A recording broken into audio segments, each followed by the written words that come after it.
কি রে এনে গরু বান্ধি গেলাম ঘটনা কি গরু এরকম গেল কোন ঘটনা কি ইদানিং গরু তো বাইরে গেছে ভাই আপনি তিনটা গরু দেখছিলেন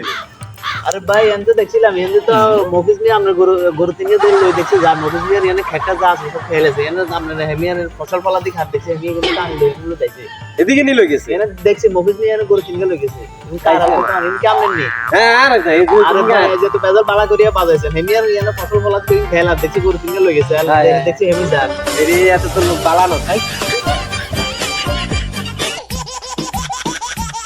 চাইছে নাই এনে না গরু একষট্টি গরু আনে ফ্রিজে কোন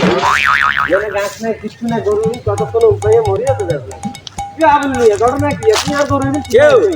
ঘরে আমনে নিয়ে আয় তো আমনেরে টোকাই হ্যাঁ আমনেরে টোকাই সমস্যা কি আমনে কি সবজি কিনি খান না বাজার তুন কিনি আনি খান কোনটা খান না বাইট লাগাই খান না বুঝলাম না বিষয়টা ও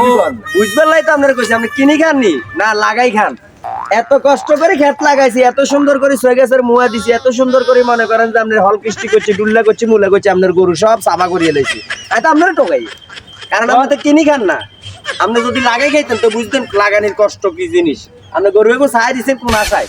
কার আশায় সাহায্য দিচ্ছেন না গরু তো আর সারাদিন আছে যাই হোক হয়তো যেন ছুটি গেছে আচ্ছা রে ভাই আয় তোমরা চিনি তুই মফিজ মানুষ তোরা আয় চিনি তুই আর লগে বহুত দিন মফিজ ভাইয়ের লগে সম্পর্ক আছে তোর লগে বেদল করতে রাজি না সবজি টিয়া 300 টিয়া বেশি না দিয়া লাও আরে আই অনে এত টিয়া কোন না না দিয়া লাও ভাই তোর লগে বেদল করতে রাজি না তোর গরু তুই সাবধানে রাইও গরুরে শিক্ষা টিক্ষা দিও তুইও শিক্ষিত হইও দাও আর টিয়া এখন আর দিয়া লাও তো আচ্ছা, সব ঠিক ঠিক আছে, আছে বুঝছি। 300 টিয়া জরিবা না আর ভাইও না কথা ঠিক আছে বুঝছি সবজিটা 300 টিয়া জরিবা না আর লম্বা করি আর বেদলের দরকার